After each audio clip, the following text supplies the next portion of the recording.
नमस्कार। जय श्री कृष्ण। कैसे हैं आप सब? उम्मीद करती हूँ खुश होंगे, सुखी होंगे इस समय। जो भी हमारे व्यूवर्स हैं, सब्सक्राइबर्स हैं, दुनिया में जहाँ हमेशा खुश रहे, सुखी रहे। दोस्तों, 6 जून गुरुवार के दिन है अमावस्या। ज्येष्ठ महीना की ये अमावस्या बहुत ज्यादा इम्पोर्टेंट है, क्योंकि आज वट सावित्री पूजा भी होगी, शनि जयंती है। मतलब शनि देव को प्रसन्न करने के भी ढेरों ढेरों उपाय किए। आज धृत योग है, शिव वाश योग है, जिसकी वजह से आज के दिन कोई भी आप तंत्र मंत्र पूजा पाठ इत्यादि करते हैं तो आपको गजब प्राप्त होगा। अमावस्या का दिन है, मतलब आप कोई भी मंत्र जगाते हैं तो आज के दिन उसका तिलक हट चुका होता है। आपने सुना होगा कई एक ऐसे मंत्र है जिन पर तिलक लगा होता है, जैसे कि दुर्गा सप्तशती में आपने देखा होगा जो सिद्ध कुंजिका है, उस पर तिलक। तिलक अगर आप नहीं हटाते हैं तो वो सिद्ध। गायत्री मंत्र भी तिलक कर दिया गया है। बहुत सारे मंत्र है, कई एक सागर मंत्र, कई एक ऐसे मंत्र है जिनके ऊपर तिलक। जब तक गुरु के द्वारा उसका तिलक नहीं हटाया जाता है मंत्र शुद्ध।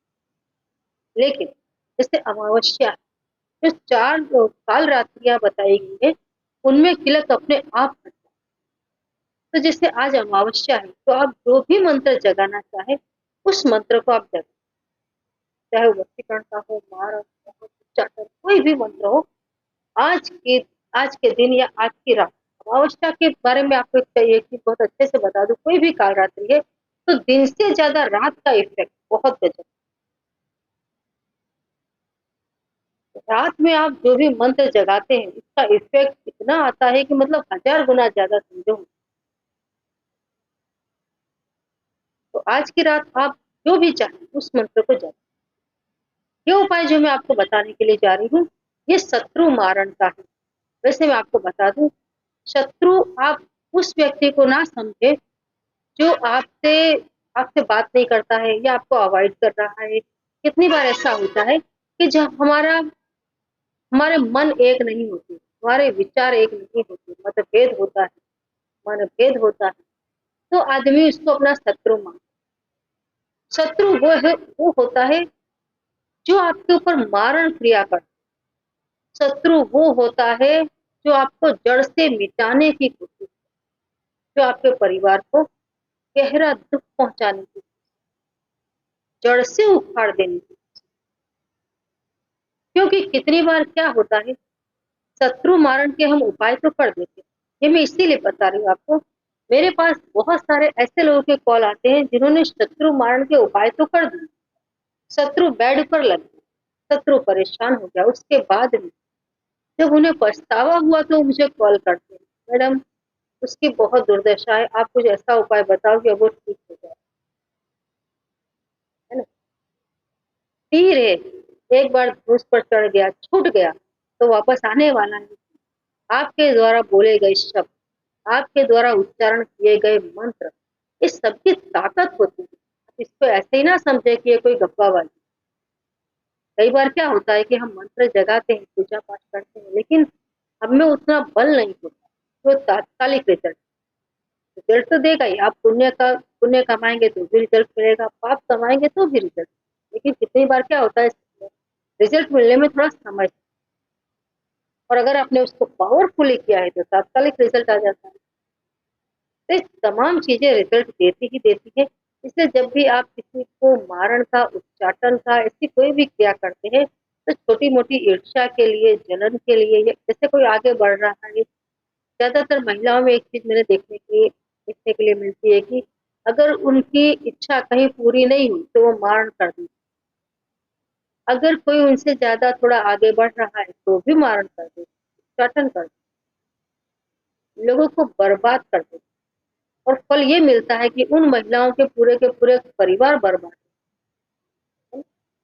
कोई भी कर्म आपके द्वारा अगर होगा तो उसका फल आप भी भोगेंगे और आपकी संतानें भी भोगेंगी। अगर आपने किसी के प्रोग्रेस को रोक के रखा है तो एक बात आप लिख लो, आपका कभी प्रोग्रेस होगा, आपकी संतानों का कभी प्रोग्रेस। तांत्रिक लोग बहुत बड़ी बड़ी क्रियाएं करके कितने लोगों को दे देते हैं। तांत्रिक बहुत खतरनाक होते हैं, मैं तो हमेशा बोलूंगी कि तांत्रिकों से दूर ही रहे।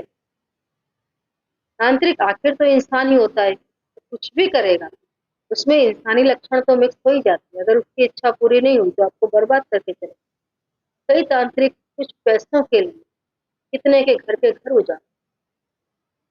तो जब भी आप ऐसी कोई क्रिया करते हैं तो पहले आप बहुत अच्छे से देख लें कि क्या सच में सामने वाला आपका शत्रु है, और क्या इस क्रिया के सिवाय और कोई उपाय नहीं बचा है। अगर बचा है, शांति का कोई भी मार्ग अगर बचा है तो आप उसी को, नहीं बचा है तभी आप आपके पीछे शत्रु का पड़ जाना, आपके पीछे भूत प्रेत का पड़ जाना, ये तमाम चीज किस चीज को इंडिकेट करती है? राहु। अगर राहु आपके खराब है तो नेचुरली आप कुसंगतता में पड़ेंगे। अगर आप जेंट्स है तो कोई ना कोई लेडीज, वो भी बहुत ही व्यभिचारिणी, बहुत ही खराब किस्म की लेडीज, जिसको हम बोलते हैं ना जीवित पिशाचिनी, ऐसी लेडीज आपके जीवन में आएगी और आपको तबाह करके चलेगी, सब कुछ आपका हर ले, आपको बिल्कुल कुत्ते की तरह बना करके छोड़ देंगे, और आप बहुत खुशी खुशी उसके पीछे जाना पसंद करते। कोई दोस्त है आपको पता भी नहीं चलेगा कब वो आपको तम्बाकू खाना सिखा, कब वो आपको दारू पीना पिलाना सिखा, आपको पता ही नहीं चलेगा कि आप शराबी, आप व्यसनी हो। ये सारी चीजें हैं कुसंगतता। आप झूठ बोलने लगेंगे, धोखा देने लगेंगे, कोई न कोई आत्मा, प्रेत आत्मा आपके इर्द गिर्द हमेशा रहे। अगर राहु आपको परेशान, बिना मतलब का दिखावा करना, बड़ी बड़ी बातें करना, हकीकत कुछ है और है, बयां कुछ और करना, बिना मतलब का झूठ पर झूठ बोलना, है ना, ये तमाम चीजें राहु से जुड़ी हुई हैं। मैं आपको एक चीज अच्छे से बता दूं दोस्तों, अभी 2025 तक राहु बहुत ताकत है, उनकी जो उल्टी चाल चल रहे हैं मीन मीन राशि के अंदर, जो उनका गोचर 2025 तक राहु कितने करोड़ लोगों की जिंदगी में नोटों की बरसात, और इसके लिए मच्छी मनी धारण करना बहुत जरूरी है। मुझे इतना लंबा मैंने आपको लेक्चर दिया राहु को लेकर के इसीलिए दिया क्योंकि तमाम अवगुण इंसान के अंदर तब आते हैं जब उससे राहु, पैसे आएंगे नहीं आते। कई लोग वर्षों से बैठे मुझे विदेश जाना नहीं जाता, है ना, जो विदेश से जुड़े हैं लेकिन अर्निंग जितनी होनी चाहिए नहीं। अगर आप मच्छी मनी पहनते हैं तो अचानक धन मिलता है, सट्टा लॉटरी पे किस्मत चमकती है, विदेश यात्रा हो जाती है। तमाम प्रकार की कुसंगतता से अगर आप लेडीज थे तो बुरे आदमियों से आप बचे रहेंगे, अगर आप जेंट्स थे तो बुरे किस्म की महिलाओं से आप बचे हुए रहेंगे, बुरे दोस्त दोस्तानियों से आप बचे हुए रहेंगे, कभी भी गलत जगह मित्रता नहीं करेंगे, आपके फ्रेंड्स हमेशा अच्छे होंगे। आप धार्मिक लोगों से जुड़ेंगे अगर आपके गुरु मजबूत बनेंगे। तो राहु को अगर आपको मजबूत बनाना है तो मच्छी मनी को, और अभी मच्छी मनी पर मैंने सेल लगा दिया है, मच्छी मनी पर भी, और जरकन की अंगूठी, जरकन है वो आपके शुक्र को मजबूत, घर में धन आता है, वैभव आता है, ऐश्वर्य आता है, गाड़ी घोड़ा सब कुछ होता है, सौंदर्य, तो आप इनको मंगवा सकते हैं। और जैसे कि मैं बता रही थी कि आज अमावस्या, अमावस्या है मतलब ये जो उपाय है शत्रु नाश का है। आप बहुत सोच समझ कर करना क्या है आपको, ये उपाय आप भर दोपहर को भी कर सकते हैं और रात को। करने के लिए आपको निर्जन स्थान पर और एक नींबू लेना है, खारी वाला नींबू अगर आपको मिलता है, मतलब आप देखना जो नींबू जिन पर तंत्र मंत्र किए जाते हैं उसके ऊपर ऐसी एक लाइन जैसी बनी होती है चंद्रा, उस नींबू पर अगर आप तंत्र मंत्र करते हैं तो बहुत जल्दी उसका इफेक्ट। दूसरा एक होता है बिजोरा नींबू, अगर बिजोरा नींबू आपको मिल जाता है तो वेरी, आपको नींबू को क्या करना है, एक काले कपड़े के ऊपर रखना और अपनी कुलदेवी के नाम का उसके ऊपर तिलक कर देना, और उस नींबू को आपको पूरे घर में घुमा। अगर कोई पार्टिकुलर व्यक्ति पीड़ित व्यक्ति है आपके घर में तो उसके ऊपर से आपको एंटी क्लॉकवाइज से 7 बार उबार लेना, और हाँ, नींबू के साथ आपको थोड़ा सा नमक भी रखना। पूरे घर से उतारे या पर्टिकुलर व्यक्ति के ऊपर से उतारे, उतार करके आपको इसको किसी सुनसान जगह में ले जाना है, निर्जन में जहाँ लोगों का आना जाना ना हो, ऐसी। साथ में कुछ चीजें भी आपको लेकर के जानी है। जैसे जैसे मैं आपको विधि बताऊंगी ऐसे ऐसे आप चीजों को भी नोटिस कर लेना कि कौन कौन सी चीजें हैं जो आपको उससे ही लेकर के चले। निर्जन स्थान में आपको बैठ जाना है। कोशिश करें बबूल के पेड़ के नीचे। बबूल के पेड़ पर बहुत सारी अतृप्त आत्माओं का वास। ये वही आत्माएं होती हैं जो आपके कार्य को पूर्ण करती हैं। आपको एक छोटा सा कपड़ा या आसनी बिछा करके उस पर बैठना। आपको अपना मुंह दक्षिण दिशा की ओर रखना। सामने आपको अपने सामने उस नींबू को रखना है। नींबू को आपको काले कपड़े के ऊपर ही रखना। नींबू के चारों तरफ, कपड़े के चारों तरफ आपको इत्र छिड़क।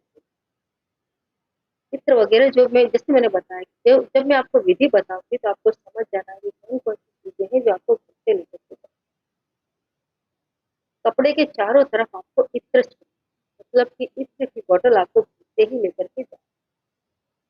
सरसों के तेल का एक चौमुखा दीपक जला और वहां आपको 5 अगरबत्ती जला।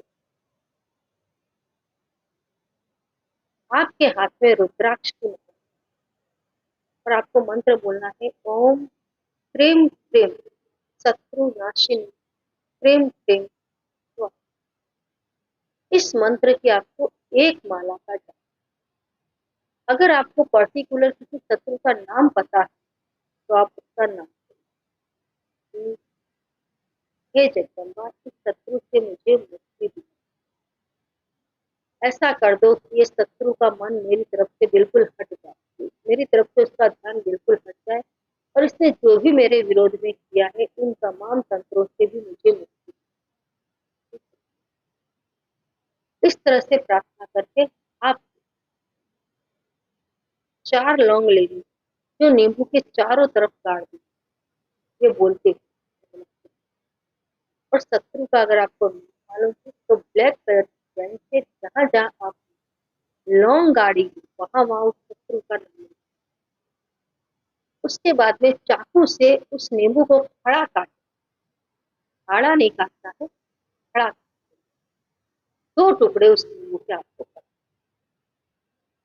2 टुकड़े करने के बाद आपको उस नींबू के ऊपर जो आप नमक लेकर के जाएंगे वो नमक दोनों ही तरफ नींबू में डाल, मतलब 2 टुकड़े में सीधी तरफ जहाँ से आपको पता है उसमें आप नमक डाल दो। थोड़ा सा गुलाल, उड़द और काली मिर्च, इनको भी आपको नींबू के ऊपर डाल। इत्र को आपको नींबू के ऊपर, जो बचा हुआ इत्र है उसको नींबू के ऊपर डाल। पानी लेकर के जहां आपने किया है उसके इर्द गिर्द, मतलब ऐसे गोलाकार 8 बार पानी को घुमाने के बाद आपको वहां खड़े होकर के जोरों से 3 ताली बजानी है और आपको शत्रु का नाम लेकर के बोलना है कि ये मिट्टी में मिल जाए, धूल में मिल जाए, ये या फिर ये बर्बाद हो जाए, या इससे मुझे छुटकारा दिला दो। जो भी आपकी प्रार्थना है वो प्रार्थना आपको कर। इतना करने के बाद आप वहां से चल, घर में आकर के आपको सीधे घर के अंदर एंटर नहीं, घर के बाहर ही खड़े होकर के जल लेकर के अपने ऊपर कंप्लीट उस जल को चढ़ाना है। गायत्री मंत्र बोल करके आपको पवित्र होना। उसके बाद घर में एंटर होकर के आप सीधे बाथरूम में जाए, जाकर के आप जो कपड़े पहन करके गए हो उसको धुएं में डाल दे, दूसरे कपड़े पहन के बाहर आए और उसके बाद में एक दीपक अपनी कुल देवी के नाम का आप जलाएं। माता रानी से प्रार्थना करें कि इस शत्रु से मुझे हमेशा मुक्ति दे। अमावस्या की दोपहर या रात को की गई इस क्रिया से आपको हमेशा के लिए शत्रु से मुक्ति मिलेगी। तो ये सिर्फ जो समझ में ना रही हो तो कमेंट